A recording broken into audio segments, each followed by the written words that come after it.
नमस्कार प्यारे मित्रों, मैं महाप्रसाद अवस्थी महा आनंदम यूट्यूब चैनल पर आप सभी लोगों का हार्दिक स्वागत करता हूं। मित्रों, बहुत सारे बच्चों की मांग थी कि मैं वाच्य परिवर्तन के विषय में एक वीडियो डालूं। आज मैं वह दिन आ गया है और मैं वाच्य परिवर्तन को समझाने जा रहा हूं। तो पहले तो हमको ये समझना पड़ेगा कि ये जो वाच्य परिवर्तन है क्या। तो वाक्य की उस दशा को वाच्य कहा जाता है जिससे यह पता चल सके कि वाक्य के प्रयोग में कर्ता की प्रधानता है या कर्म की प्रधानता है या भाव की। अतः वाक्य के कहने की विधि को संस्कृत में वाच्य कहते हैं। और वाच्य तीन प्रकार के होते हैं। तो वो कौन से वाच्य होते हैं? तो पहला है कर्तृवाच्य, और दूसरा है हमारा कर्मवाच्य, और तीसरा है भाववाच्य। तो अब आते हैं कर्तृवाच्य में। तो कर्तृवाच्य जो होता है, ये कर्ता जो है हमेशा कर्ता में प्रथमा विभक्ति रखते हैं और प्रथमा विभक्ति के वचन अनुसार या फिर कर्ता के अनुसार हम क्रिया रखते हैं। अब आते हैं कर्मवाच्य जो है, कर्म में क्या करते हैं? तो कर्म द्वितीय विभक्ति इसमें हमेशा रखते हैं कर्म में, और वचन के अनुसार उस कर्म को हम रखेंगे। जिस वचन का कर्म होगा उसी वचन का हम कर्म रखेंगे। अब आते हैं क्रिया। तो क्रिया हमेशा कर्ता और पुरुष एवं वचन के अनुसार होती है, इसको हम कर्तृवाच्य कहते हैं। अब आते हैं कर्मवाच्य में। तो कर्मवाच्य जो होता है, कर्ता में हमेशा तृतीय विभक्ति के वचन अनुसार रखते हैं, और कर्म में क्या करते हैं? कर्म में हमेशा प्रथमा विभक्ति रखते हैं। अगर किसी वाक्य में एक कर्म है तो उसमें हमेशा प्रथमा विभक्ति रखेंगे और उसके वचन के अनुसार क्रिया रखेंगे। अगर दो कर्म हैं तो मुख्य कर्म में हमको प्रथमा विभक्ति रखना है और गौण कर्म में द्वितीय विभक्ति। और कुछ धातुएं ऐसी होती हैं जो द्विकर्मक धातुएं होती हैं, उनकी जो है दुहियाच से लेकर के और 12 धातुओं में गौण कर्म के अनुसार से क्रिया लगाते हैं, और मुख्य कर्म के आधार पे हम जो है शेष जो है 4 धातुएं होती हैं लास्ट की, उनमें जो है मुख्य कर्म के आधार पे क्रिया लगाते हैं। अब क्रिया कैसी होती है? कर्म के पुरुष एवं वचन के अनुसार कर्मवाच्य में होती है। अब आते हैं भाववाच्य में। तो ये भाववाच्य जो होता है, तो भाववाच्य में कर्ता में हमेशा तृतीय विभक्ति रखते हैं और इसमें कर्म होता ही नहीं है, इसलिए क्रिया हमेशा प्रथम पुरुष एक वचन की होती है। अगर लट लकार की है तो प्रथम पुरुष एक वचन की ही क्रिया होगी। अगर लोट लकार की है तो लोट लकार की प्रथम पुरुष एक वचन की क्रिया होगी। अगर लट लकार की है तो लट लकार की प्रथम पुरुष एक वचन की क्रिया होगी। अर्थात कहने का मतलब ये है कि जिस लकार का वाक्य होगा उस लकार की प्रथम पुरुष एक वचन की क्रिया होगी। और कर्तृवाच्य में मैंने पहले ही आपको अवगत करा दिया है कि जिस पुरुष एवं वचन का कर्ता होगा हमें उसी पुरुष और वचन की क्रिया रखनी है, और कर्मवाच्य में कर्म के आधार पर क्रिया रखनी है, और भाववाच्य में हमेशा जो है कर्म होता नहीं, इसलिए प्रथम पुरुष एक वचन की क्रिया होती है। अब चलते हैं हम वाच्य परिवर्तन कैसे सीखें इसके विषय में। जैसे वह ये है कि वह पढ़ता है, तो जब वह पढ़ता है तो पहले हम इसको कर्तृवाच्य में बनाएंगे तो हो जाएगा वह हमारे प्रथम पुरुष एक वचन का करता है, तो प्रथम पुरुष एक वचन बनता है सह। सह माने होता है वह पढ़ता है, तो पठति, वह पढ़ता है, सह पठति। अब हमने देखो कर्ता हमारे एक वचन का है, प्रथम पुरुष एक वचन का, तो हमने क्रिया भी प्रथम पुरुष एक वचन की लगाई। अब इसी को हम कर्मवाच्य में परिवर्तन करेंगे तो कर्म में होगा नहीं, क्योंकि इसमें कोई जो है कर्म नहीं है, इसलिए यह भाववाच्य में परिवर्तन होगा। तो हमें इस कर्ता में हमेशा तृतीय विभक्ति रखना है। तो सह के हम तत्शब्द के रूप बाँचेंगे तो तृतीय विभक्ति एक वचन में बनता है तेन, क्योंकि कर्ता हमारे एक वचन का है तो एक वचन तृतीय विभक्ति में हम ले जाएंगे तो तेन हो जाएगा। अब इसमें जो है हम लगाएंगे पठ्यते। अब पठ्यते क्यों लगाए? क्योंकि हम आत्मने पद की क्रिया का प्रयोग कर्मवाच्य में करते हैं। अब दूसरा जो है वे दोनों पढ़ते हैं। अब जब वे दोनों पढ़ते हैं तो वे दोनों जो होते हैं जो है ये है प्रथम पुरुष के द्विवचन का कर्ता, तो तऊ बनता है। तऊ माने वे दोनों, अब तऊ माने वे दोनों हो गए, पढ़ते हैं तो द्वि जो है प्रथम पुरुष के द्विवचन की क्रिया लगा दो, क्योंकि प्रथम पुरुष के द्विवचन का कर्ता है तो प्रथम पुरुष के द्विवचन की क्रिया लगाएंगे तो हो जाएगा पठतः, तऊ पठतः। ये हो गया हमारा वाक्य। अब हम इसको कर्म जो है भाववाच्य में बदलते हैं। इसको कर्मवाच्य, कर्म है ही नहीं तो ये भाववाच्य का वाक्य माना जाएगा। तो इसमें लाइए आप तृतीया विभक्ति का द्विवचन, क्योंकि द्विवचन का कर्ता तो द्विवचन लाएंगे तो बनेगा ताभ्याम। ये हो गया ताभ्याम। अब यहाँ क्या हो जाएगा, पठ्यते। यहाँ पठ्यते क्यों हुआ, क्योंकि आत्मनेपद में हमें कर्ता में तृतीया रखना है और जब कर्म नहीं होता है तो हमेशा एक वचन की क्रिया हम रखते हैं। अब आते हैं वे सब पढ़ते हैं। तो वे सब जो है प्रथम पुरुष के एक वचन का कर्ता है, वो प्रथम पुरुष के बहुवचन का कर्ता है, तो ते हमने रख दिया, साह तऊ ते, तो ते आ गया। अब पढ़ते हैं तो जो है प्रथम पुरुष के बहुवचन की क्रिया लगा देंगे तो हो जाएगा पठन्ति, ते पठन्ति। ये हो गया। अब हम इसको जो है भाववाच्य में बदलेंगे। अब इसको कर्मवाच्य में क्यों नहीं बदल रहे, क्योंकि इसमें कर्म है ही नहीं, तो हम भाववाच्य में बदलेंगे। तो इसमें लाइए तृतीया। अब यह बहुवचन का कर्ता तो तृतीया विभक्ति में बहुवचन में बनता है तेन ताभ्याम तई ही बनता है, तो हम आ जाएंगे तई ही में, तो ये हो जाएगा तई ही। अब यहाँ पठ्यते, अब यहाँ भी पठ्यते आ गया। क्यों आया, क्योंकि हमने बताया था भाववाच्य में हमेशा प्रथम पुरुष एक वचन की ही क्रिया रखते हैं, तई ही पठ्यते। अब आते हैं इसमें मैं पढ़ता हूँ तो अहम पठामि। अहम कहाँ है, ये उत्तम पुरुष के एक वचन का कर्ता है अहम, और पठामि उत्तम पुरुष के एक वचन की क्रिया हमने लगा दी, अहम पठामि। ये हमारा वाक्य बन गया कर्तृवाच्य में। अब हम इसको जो है कर्मवाच्य में यानी भाववाच्य में परिवर्तन करेंगे तो अहम अस्मत् शब्द के रूप हम बाँचेंगे तृतीया विभक्ति का एक वचन का। क्यों, क्योंकि हमारा प्रथम पुरुष उत्तम पुरुष एक वचन का कर्ता है, तो अस्मत् शब्द में बनता है मया। ये तृतीय विभक्ति में हमने कर्ता को परिवर्तन कर दिया। अब है इसके, अब हमें जो है इससे लेना देना नहीं है, हमें तो जो है हमेशा एक वचन की क्रिया रखना है। अगर भाववाच्य का वाक्य है तो मया पठ्यते, और बोलने के तरीका को ही हम जो है वाच्य कहते हैं। जैसे वह पढ़ता है, मैं पढ़ता हूँ, अहम पठामि, और मेरे द्वारा पढ़ा जाता है तो मया पठ्यते। अब आते हैं जैसे एक ये है मैं हम सब पढ़ते हैं, तो हम सब पढ़ते हैं ये है हम सब पढ़ते हैं तो वयम। वयम हमारे उत्तम पुरुष के बहुवचन का कर्ता है, तो वयम माने हम सब हो गया, और पढ़ते हैं पठामह। ये पठामह हमारे उत्तम पुरुष के एक बहुवचन की क्रिया हो गई, तो ये बन गया हमारा वयम पठामह। वह उत्तम पुरुष के बहुवचन का कर्ता और उत्तम पुरुष के बहुवचन की क्रिया। अब हम इसको जो है भाववाच्य में परिवर्तन करेंगे तो इसमें हम ले जाएंगे तृतीय विभक्ति का बहुवचन, क्योंकि ये बहुवचन का कर्ता है, तो मया आवाभ्याम अस्माभि बनता है हमारे तृतीय विभक्ति के बहुवचन में, अस्माभि। तो ये हो गया अस्माभि पठ्यते, मेरे द्वारा, हम लोगों के द्वारा पढ़ा जाता है। अब इसमें देख लीजिए ये है तुम पढ़ते हो तो त्वम पठसि। अब त्वम पठसि क्यों कहा, क्योंकि हमारे मध्यम पुरुष के एक वचन का कर्ता है, तो हमने मध्यम पुरुष के एक वचन की क्रिया लगा दी। अब इसको हम भाववाच्य में परिवर्तन करेंगे तो इसमें लाएंगे तृतीय विभक्ति, तो हो जाएगा त्वया। हम रूप बाँचेंगे त्वम युवाम यूयम, त्वाम युवाम युष्मान त्वया, तो त्वया हमारे तृतीय विभक्ति के एक वचन में बनता है। अब यहाँ क्या कर देंगे पठ्यते, क्यों, क्योंकि इसमें कर्म है नहीं है, तो हमेशा प्रथम पुरुष एक वचन की क्रिया हम लगाएंगे।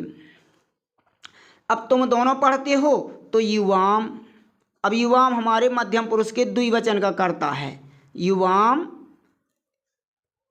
पढ़ते हो तो अब जो है मध्यम पुरुष के द्विवचन की क्रिया लगा देंगे, तो पठसि पठथः, तो यहाँ हो जाएगा पठथः, युवाम पठथः, तुम दोनों पढ़ते हो। अब इसको हम उसमें परिवर्तन करेंगे भाववाच्य में, तो इसमें लाएंगे हम तृतीया विभक्ति, तो तृतीया में बनता है जो है द्विवचन का कर्ता है, तो द्विवचन लाएंगे तो त्वया युवाभ्याम, तो युवाभ्याम, युवाभ्याम पठ्यते, तुम दोनों के द्वारा पढ़ा जाता है, पठ्यते ये हो गया। अब हम जैसे तुम सब पढ़ते हो तो यूयम, यूयम पठथ, तो पठथ ये हो गया।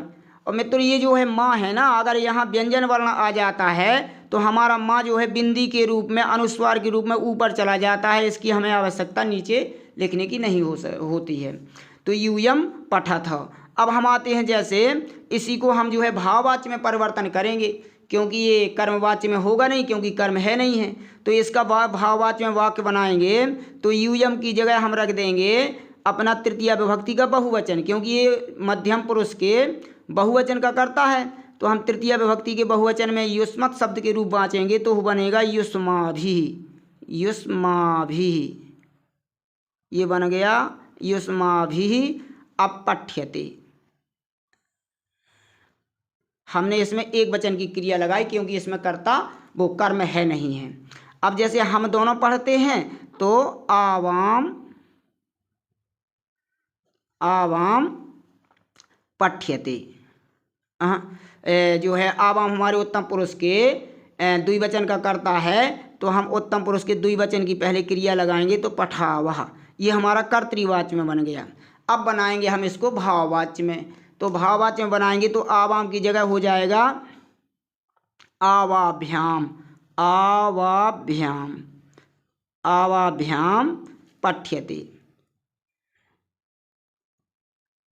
अब आपको समझ में आ गया होगा कि हमेशा कर्ता जो है कर्तृवाच्य में क्रिया कर्ता और वचन के अनुसार होती है, और कर्मवाच्य में हमेशा कर्म के आधार पे होती है। अगर कर्म नहीं होता है तो हम प्रथम पुरुष एक वचन के लिए रखते हैं और वो भाववाच्य कहलाता है। अब इसी प्रकार से हम इसमें जो है जैसे मैं पानी पीता हूँ, तो मैं पानी पीता हूँ तो कौन पानी पीता है? मैं। तो मैं पानी पी, ये कर्ता हो गया, कर्ता में हमने लगा दिया ये है उत्तम पुरुष के एक वचन का कर्ता, तो हम इसका अहम माने होता है मैं। अब क्या पी रहा हूँ? पानी, तो हमने लगा दिया जलम। अब ये क्या पीता हूँ? पानी पीता हूँ, तो इसमें हम कर्म कारक लगा देंगे, अहम जलम पीता हूँ तो पिबामी, अहम जलम पिबामी। उत्तम पुरुष के एक वचन का कर्ता, तो हमने उत्तम पुरुष के एक वचन की क्रिया लगा दी और कर्म में लगा दी हमेशा द्वितीय विभक्ति। अब कर्म जो एक वचन का होगा तो एक वचन लगाएंगे, द्विवचन का कर्म होगा तो द्विवचन की द्वितीय विभक्ति लगाएंगे, और बहुवचन का कर्म है तो द्वितीय विभक्ति का बहुवचन लगाएंगे। अब इसी को हम जो है अब इसको कर्मवाच्य में परिवर्तन करते हैं, तो देखते हैं कर्ता में लाएंगे हम तृतीया, तो बन जाएगा हमारा मया, क्योंकि अस्मत् शब्द की तृतीय विभक्ति में मया बनता है। अब आते हैं जलम, तो ये जलम है, तो हम जल का द्वितीय जो है प्रथमा लाएंगे, तो प्रथमा और द्वितीय में हमेशा एक सा बनता है, तो हमने इसमें भी जलम कर दिया। और पिबामी, तो इसमें आप आत्मनिपद की क्रिया लगाएंगे पीयते, पीयते, मया जलम पीयते, मेरे द्वारा पानी पिया जाता है। अब आते हैं तुम कहाँ जाते हो। देखिए इसमें जो है कर्म नहीं है, तो ये भाववाच्य में वाक्य बनेगा। तो पहले तो हम कर्तृवाच्य बनाते हैं, तो तुम माने तुम, तो त्वम कुत्र, कुत्र माने कहाँ, कुत्र। अब ये मध्यम पुरुष के एक वचन का करता है, तो मध्यम पुरुष के एक वचन की क्रिया लगाएंगे गच्छसि, ये बन गया हमारा त्वम कुत्र गच्छसि, तुम कहाँ जाते हो। अब इसको हम जो है वाच्य परिवर्तन करते हैं, तो त्वम को लाएंगे हम तृतीय विभक्ति में, तो हो जाएगा त्वया, ये बन गया त्वया। और कुत्र तो हमारा जैसे का तैसा रहेगा, ये जैसे का तैसा हो गया। अब गच्छ से अब यहाँ हम आत्मनिपद की क्रिया लगाएंगे एक वचन की, तो गम्यते। एक वचन की क्यों लगाई? क्योंकि इसमें कर्ता वो कर्म नहीं है, तो हमेशा एक वचन की क्रिया लगेगी। अब आते हैं ये वह पत्र लिखता है, कौन लिखता है? वह, तो वह हो गया कर्ता, तो इसमें हमने लिख दिया सह माने होता है वह। अब प्रथम पुरुष एक वचन में बनता है, तो वह पत्र क्या लिख रहा है? पत्र, तो इसमें जो है कर्म कारक में द्वितीय विभक्ति का प्रयोग करते हैं, तो पत्र एक है तो एक वचन द्वितीय विभक्ति का लगाएंगे, तो हो जाएगा पत्रम, जबकि ये नपुंसक लिंग है तो प्रथमा और द्वितीया में हमेशा एक से रूप चलते हैं। तो अहम सह पत्रम लिखता है तो लिखति, वह पत्र लिखता है, सह पत्रम लिखति। अब इसको हम जो है कर्मवाच्य में परिवर्तन करेंगे तो कर्मवाच्य में क्या होता है, कर्ता में तृतीया लाते हैं तो इसकी जगह हम आ जाएगा सह तौ ते तम तौ तान तेन। तो तृतीय विभक्ति के एक वचन में बनता है तेन पत्रम, क्योंकि पत्रम ये प्रथमा विभक्ति का पत्रम है, ये द्वितीय विभक्ति का पत्रम, बनते एक से हैं, इसलिए हमने जैसे का तैसा रख दिया। और इसमें कर्म आत्मनेपदी धातु लगाएंगे तो लिख्यते हो जाएगा, लिख्यते, ये बन गया हमारा तेन पत्रम लिखते, उसके द्वारा पत्र लिखा जाता है।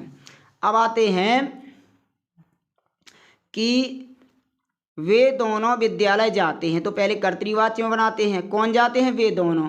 तो वे दोनों हमारे प्रथम पुरुष के द्विवचन का करता है, तो सह माने वह, तऊ माने वे दोनों, तो हमने इसमें लिख दिया तऊ। अब विद्यालय जाते, कहाँ जाते हैं, विद्यालय, ये हमारा कर्म है, विद्यालय को जा रहे हैं, तो इसमें लगा देंगे द्वितीय, तो विद्यालयम, विद्यालयम, तऊ विद्यालयम गच्छतः। अब हमने इसमें गच्छतः क्यों लगाया, क्योंकि ये प्रथम पुरुष के द्विवचन का करता है, तो प्रथम पुरुष के द्विवचन की हमने क्रिया लगा दी, तऊ विद्यालयम गच्छतः, ये हमारा कर्तृवाच्य में बन गया। अब हम करते हैं वाच्य परिवर्तन, तो ये कर्मवाच्य बनेगा, कर्ता में लाइए तृतीया, तो वे दोनों हैं, तो तृतीय विभक्ति में बनेगा तेन ताभ्याम बनेगा, तृतीय विभक्ति का द्विवचन का कर्ता, क्योंकि प्रथम जो है द्विवचन का कर्ता, तो तृतीय विभक्ति का द्विवचन हम यहाँ लाएंगे, तो हो गया ताभ्याम, ताभ्याम विद्यालयम।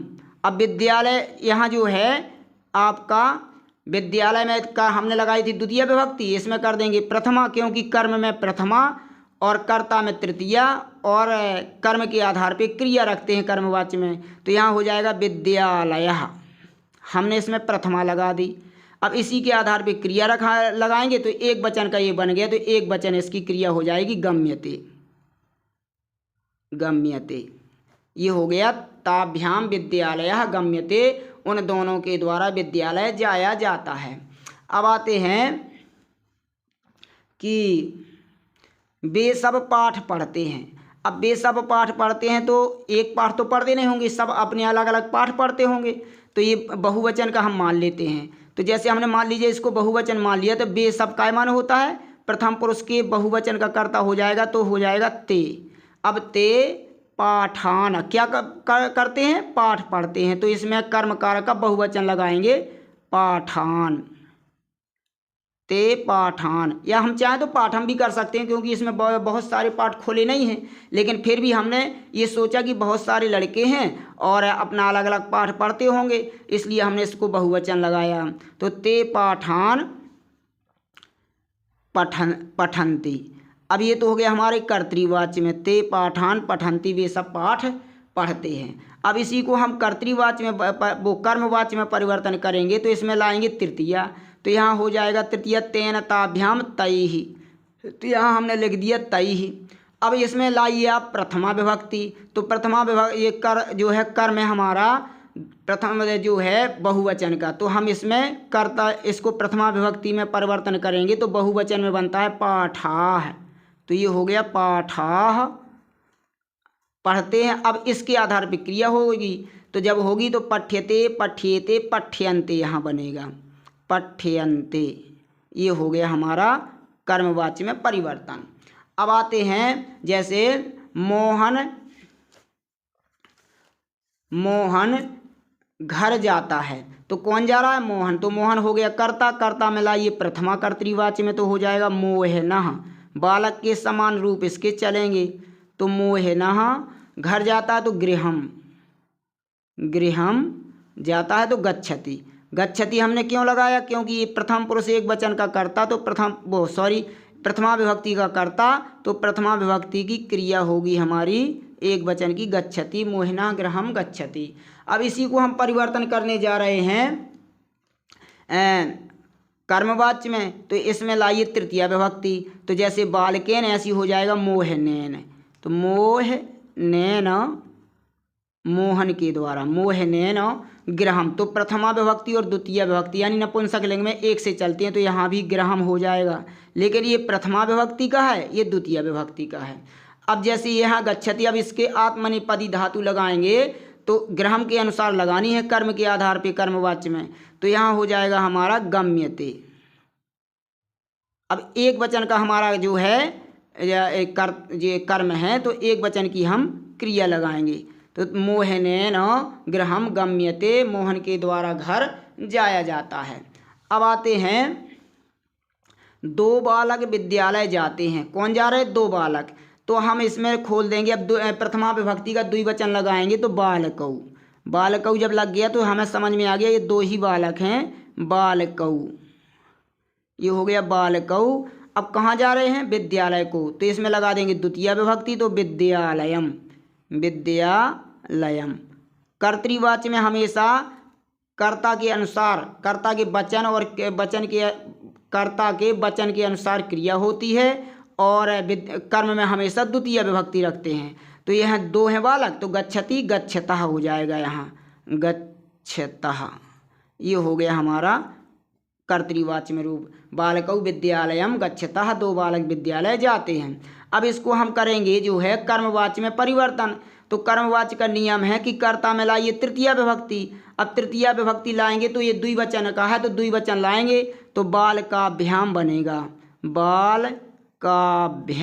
ये तृतीय विभक्ति का द्विवचन है, तो बालकाभ्याम विद्यालयः। अब इसमें कर्म में लाना है हमें प्रथमा, तो हमने प्रथमा ले आए विद्यालयः।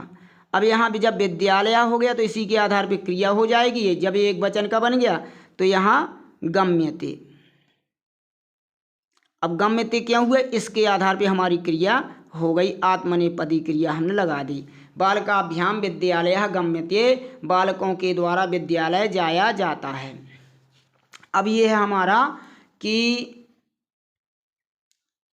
बालक लेख लिखते हैं। कौन लिखते हैं? बालक लेख लिखते हैं। तो बालक बहुत सारे हैं, तो इसमें लगा देंगे प्रथमा विभक्ति का बहुवचन कर्ता कारक का, तो हमने लगा दिया बालकाः, बालकाः।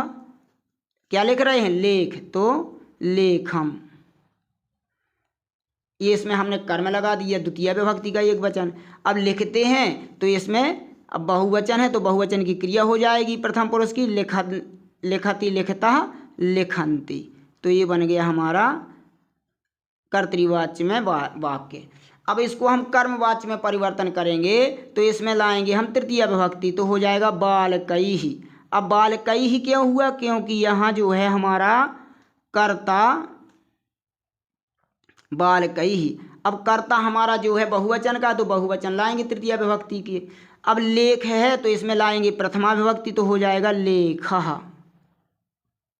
बालकैः लेखः। अब इसके आधार पर क्रिया रखेंगे तो लिख्यते, लिख्यते। ये हो गया बालकों के द्वारा लेख लिखा जाता है। अब इसी प्रकार से इसमें आ जाएंगे तो देखिए इसमें है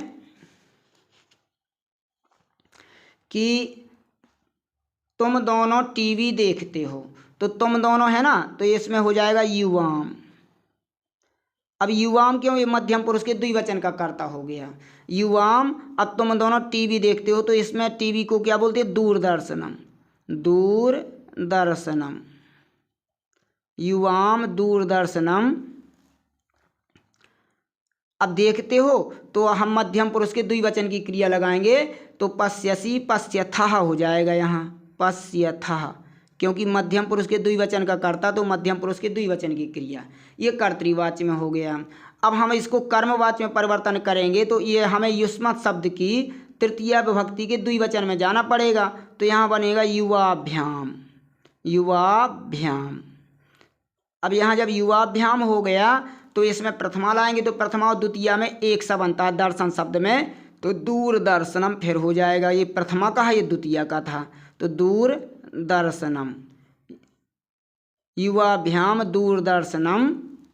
अब इसके आधार पे क्रिया होगी, इसके आधार पे दृश्यते, हमारे द्वारा टीवी देखी जा रही है, दृश्यते। ये बन गया युवाभ्याम दूरदर्शनम दृश्यते, हमारा वाक्य परिवर्तन हो गया। अब हम तुम सब पुस्तकें पढ़ते हो, कौन पढ़ रहा है? तुम सब। ये हो गया कर्ता, कर्ता में प्रथमा विभक्ति लाएंगे, या फिर जो है मध्यम पुरुष के और उत्तम पुरुष के जो है कर्ता कभी नहीं बदलते, हमारे इन्हीं के आधार पर क्रिया जो है हम क्रिया लगाते हैं। तो ये है तुम सब मध्यम पुरुष के बहुवचन का कर्ता, तो हमने यूयम माने होता है मध्यम तुम सब। अब पुस्तकें बहुत सारी हैं, तो इसमें जो है क्या करते हैं? पुस्तकें पढ़ते हैं, तो इसमें लाएंगे कर्म, तो हो जाएगा पुस्तकानि। ये द्वितीय विभक्ति के बहुवचन में बनता है पुस्तकानि। यूयम पुस्तकानि, तुम सब पुस्तकें पढ़ते हो, तो इसके आधार पर क्रिया होगी, तो हम मध्यम पुरुष के बहुवचन की क्रिया लगाएंगे पठथ, पठथ, ले बन गया। अब इसी को हम जो है कर्मवाच्य में परिवर्तन करते हैं, तो यूयम में लाएंगे हम जो है तृतीय विभक्ति का बहुवचन, क्योंकि ये जो है युष्म शब्द की प्रथमा विभक्ति का एक वचन वो बहुवचन है, तो यहाँ हम जो है तृतीय विभक्ति का बहुवचन लाएंगे, तो युष्माभि बनेगा, युष्माभि। ये हो गया युष्माभि पुस्तकानि। तो जो है पुस्तक शब्द के रूप नपुंसक लिंग है, तो प्रथमा द्वितीया में एक से चलते हैं, तो ये प्रथमा विभक्ति में भी पुस्तकानि बनेगा, पुस्तकानि। तो ये हो गया युष्माभि पुस्तकानि। अब इसके आधार पे क्रिया रखेंगे, ये है बहुवचन का, तो बहुवचन की क्रिया रखेंगे, तो पठ्यते, पठ्येते, पठ्यन्ते, यहाँ बन जाएगा पठ्यन्ते। लो ये हो गया हमारा कर्मवाच्य में परिवर्तन। कई बच्चे पूछा करते हैं कि सर ऐसा कैसा पता चलेगा कि कर्मवाच्य का वाक्य है कि भाववाच्य का वाक्य है कि जो है कर्तृवाच्य का वाक्य है? अरे भैया, जहाँ तुम्हें कर्ता में तृतीय विभक्ति दिखाई दे वो समझ लेना कि ये जो है भाववाच्य या कर्मवाच्य का वाक्य है, और जहाँ तुम्हें जो है प्रथमा विभक्ति का कर्ता दिखाई दे समझ लो वहाँ जो है कर्म जो है कर्तृवाच्य का वाक्य है। और जहाँ दृश्यते, पठ्यते, लिख्यते, गम्यते, आत्मनेपदी धातु लगी हो लास्ट में, समझ लेना चाहिए यह कर्मवाच्य या भाववाच्य का वाक्य है। अब भाववाच्य और कर्मवाच्य में कैसे पर समझ में आएगा? तो जब कर्म नहीं होगा तो वो तो भाववाच्य है, अगर जो है कर्म होगा तो स्वाभाविक है कि वो कर्मवाच्य होगा, वो भाव जो है भाववाच्य हो ही नहीं सकता। अब आते हैं, जैसे मैं कविता लिखती हूँ, कौन लिखती हूँ? मैं। तो इसमें आएंगे हम कर्ता में प्रथमा विभक्ति रखेंगे कर्तृवाच्य में, तो अहम माने होता है मैं, तो ये हो गया अहम। अब क्या करती हूँ? कविता लिखती हूँ, तो कविता में लगा दीजिए द्वितीय विभक्ति, तो हो जाएगा कविताम, ये लगा दिया हमने द्वितीय विभक्ति। अहम कविताम लिखती हूँ, तो इसके आधार पर क्रिया होगी, तो उत्तम पुरुष एक वचन का कर्ता, तो उत्तम पुरुष एक वचन की क्रिया हो जाएगी लिखामि। ये बन गया हमारा वाक्य। अब हम इसको जो है कर्मवाच्य में जो है परिवर्तन करेंगे, भाववाच्य में क्यों नहीं करेंगे? क्योंकि इसमें कर्म है, तो ये भाववाच्य हो ही नहीं सकता। तो अब इसमें जो है हमेशा तृतीय विभक्ति का प्रयोग करते हैं, भाववाच्य हो या कर्मवाच्य हो, कर्ता में हमेशा तृतीय विभक्ति रखते हैं। तो हमने इसमें लगाई तृतीय विभक्ति, तो बनेगा मया, मया हो गया तृतीय विभक्ति। अस्मत् शब्द के रूप बाँचेंगे, तो अहम आवाम वयम प्रथमा विभक्ति, द्वितीय में माम आवाम अस्मान, और तृतीय में बनता है मया आवाभ्याम अस्माभि। तो हमने एक वचन का करता, तो एक वचन का यहाँ तृतीय विभक्ति रख दी, तो मया। अब कविता में लाइए प्रथमा विभक्ति, क्योंकि इसका नियम है कर्मवाच्य का कि कर्ता में प्रथमा और कर्म में वो कर्ता में तृतीय और कर्म में प्रथमा, और इसके आधार पर क्रिया। तो हम जो है कर्म में कविता, ये हो गया मया कविता लिख्यते। अब लिख्यते क्यों हुआ? क्योंकि हमारा जो है ये एक वचन का कर्ता है, तो एक वचन की ही क्रिया, वो एक वचन का कर्म है तो एक वचन की क्रिया ही लगाएंगे। तो मया कविता लिख्यते। अब आते हैं ये, तो देखिए इसमें है अहम कविता, मैं कविता लिखती हूँ, तो अहम कविताम लिखामि। अब मैं उत्तम पुरुष के एक वचन का कर्ता, तो हमने उत्तम पुरुष के एक वचन का कर्ता लगा दिया और कर्म में द्वितीय लगा दी, और क्रिया जो है कर्म के वो कर्ता के अनुसार लगा दी। तो अहम कविताम लिखामि, ये उत्तम पुरुष एक वचन की क्रिया है। अब इसी प्रकार से जैसे यहाँ लिखा है मया का जो है, अब हमने इसको तृतीय विभक्ति में परिवर्तन किया, हम इसको कर्ता को, तो मया अब कर्म में हमने जो है द्वितीया थी तो इसमें प्रथमा कर दिया, तो मया कविता लिख्यते, इसके आधार पर क्रिया हो जाएगी। अब आते हैं हम दोनों तुम दोनों को जानते हैं। अब देखो हम, अब हालांकि इतने कठिन शब्द नहीं, वाक्य नहीं आते हैं किसी भी में, चाहे 12वीं की परीक्षा तक हो, लेकिन मैं आपको समझाने के लिए ये प्रयास कर रहा हूँ। तो जैसे हम दोनों तुम दोनों को जानते हैं, कौन जानते हैं? हम दोनों। तो हम दोनों का मन होता है आवाम माने, ये हो गया आवाम, आवाम माने हम दोनों। अब तुम दोनों को, तो ये को अब इसमें लगाएंगे हम जो है कर्मकारक यानी द्वितीय विभक्ति, द्वितीय विभक्ति लगाएंगे, द्विवचन लगाएंगे क्योंकि दो हैं तुम दोनों। तो आवाम युवाम, युवाम, आवाम युवाम। और जानते हैं तो इसके आधार पे अब लगाएंगे क्रिया। तो ये हमारे उत्तम पुरुष के द्विवचन का कर्ता, तो उत्तम पुरुष के द्विवचन की क्रिया लगाएंगे तो हो जाएगा जानी वह, जानी वह। ये बन गया हमारा कर्तृवाच्य का वाक्य। अब इसको हम कर्मवाच्य में परिवर्तन करते हैं, तो इसमें लाएंगे हम तृतीया विभक्ति कर्ता में। तो यहाँ हो जाएगा, अब द्विवचन का है तो द्विवचन लाएंगे, तो आवाभ्याम, आवाभ्याम, ये तृतीय विभक्ति के द्विवचन में बनता है, आवाभ्याम, अस्मत् शब्द के रूप में। अब हम इसमें लगाएंगे प्रथमा विभक्ति, तो त्वम युवाम यूयम, त्वाम युवाम युष्मान, यानी प्रथमा और द्वितीया में एक सा बनता है, तो हमने इसको प्रथमा विभक्ति के एक वचन में भी वही बनता है तो हमने रख दिया। अब इसके आधार पे क्रिया होगी। जब इसके आधार पे क्रिया होगी तो हमारी क्या कहलाएगा? मध्यम पुरुष का द्विवचन कहलाएगा। तो मध्यम पुरुष के द्विवचन की क्रिया में हम जाएंगे तो उसमें किस प्रकार से बनेगा, देखो इसके हम रूप बाँचते हैं। तो इसमें बनता है पठ्ये थे। तो इसी प्रकार से हम जो है ज्ञा धातु के रूप बाँचते हैं, तो ज्ञायते, ज्ञायते, ज्ञायन्ते, ज्ञायसे, ज्ञायेथे। तो हम लगा देंगे सीधा ज्ञा जो है जानते हैं, तो आवाभ्याम युवाम ज्ञायेथे, ज्ञायेथे, ज्ञायेथे। लो ये बन गया हमारा कर्मवाच्य में परिवर्तन हो गया। अब हमने यहाँ क्रिया किसके आधार पर लगाई? कर्म के आधार पे। अब कर्म में हमारा जो है युष्मत् शब्द का था, तो इसमें जो है मध्यम पुरुष में बनता है, तो इसकी जो है क्रियाएं परिवर्तन नहीं होती। मध्यम पुरुष का अगर कर्ता होगा तो हम वो कर्म होगा तो मध्यम पुरुष की हमें क्रिया लगानी होगी। अब है हम सब उन सब को जानते हैं। तो कौन जानते हैं? हम सब। तो वयम माने होता है हम सब, वयम उन सब को। अब उन सब को जानते हैं तो ये वयम तो हो गया अस्मत् शब्द का और उत्तम पुरुष का बहुवचन। अब ये तत्शब्द का है, तो उन सब को तो हम रूप बाँचेंगे तत्शब्द के सह तौते तम तौ तान। तो द्वितीय विभक्ति के बहुवचन में बनता है तान, तो हो जाएगा उन सब को। इसके माने उन सब को, वयम उन सब को, वयम तान। अब इसके आधार पे क्रिया तो लगा देंगे जानीमः, ये हो जाएगा हमारा कर्तृवाच्य का वाक्य। अब इसको हम तो वयम तान जानीमः, हम सब उन सब को जानते हैं। अब इसको बनाएंगे हम कर्मवाच्य में, तो इसमें लाएंगे हम प्रत्यय जो है तृतीय विभक्ति का बहुवचन, क्योंकि ये प्रथमा विभक्ति के बहुवचन है। तो हम अस्मत् शब्द के रूप बाँचेंगे, तो तृतीय विभक्ति के बहुवचन बनता है अस्माभिः, अस्माभिः, ये हो गया अस्माभिः। अब इसमें लाएंगे हम प्रथमा विभक्ति, तो हो जाएगा ते। अब सह तौ ते तम तौ तान। तो हमारे कर्म में जो है द्वितीय विभक्ति का बहुवचन था, तो हमने उसको प्रथमा विभक्ति के बहुवचन में परिवर्तन कर दिया। अब इसी के आधार पे क्रिया होगी। तो जानते तो ज्ञायते, ज्ञायेते, ज्ञायन्ते, तो इसका रूप बन जाएगा ज्ञायन्ते। ये जो है कर्म के आधार पे क्रिया हो गई। अस्माभि ते ज्ञायन्ते, हमारे जो है हमारे द्वारा उनको जाना जाता है। अब है सुरेश हम सबको, सुरेश हम सबको जानता है। कौन जानता है? सुरेश जानता है। अब जब सुरेश जानता है तो सुरेश में लगा देंगे प्रथमा विभक्ति। हमने लगा दी प्रथमा विभक्ति सुरेश में, तो यहाँ हो जाएगा सुरेशः,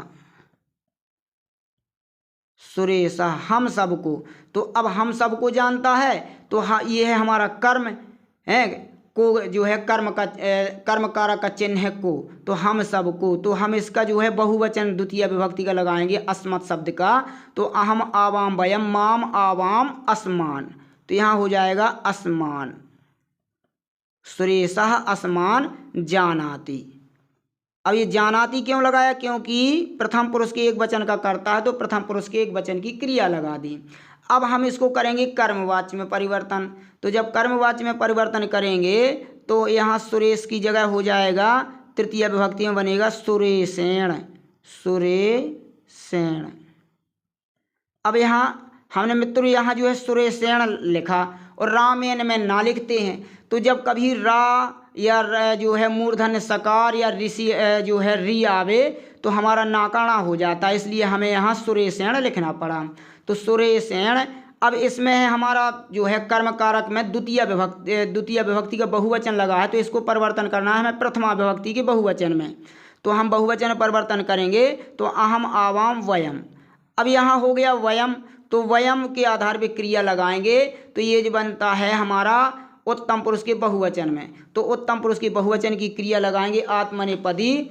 तो जानते हैं तो इसके रूप बाँचे ले रहे हम। ज्ञा पट, यहाँ पट धातु लिखी है लेकिन हम बाँचना है हमको ज्ञा धातु के।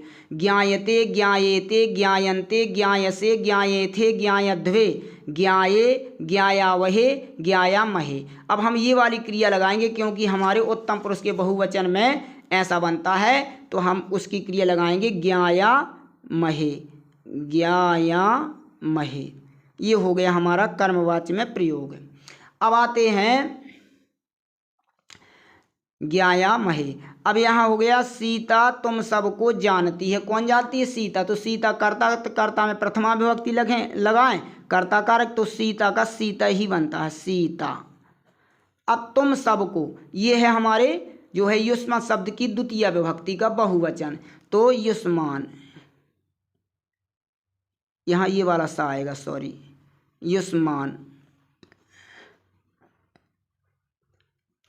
तो सीता युष्मान हम सबको जानती है तो जानाति। अब सीता के आधार पे क्रिया, सीता एक वचन का प्रथम पुरुष एक वचन, वो प्रथमा विभक्ति एक वचन, तो प्रथमा विभक्ति का एक वचन की हमने क्रिया लगा दी। सीता युष्मान जानाति, सीता तुम सबको जानती है।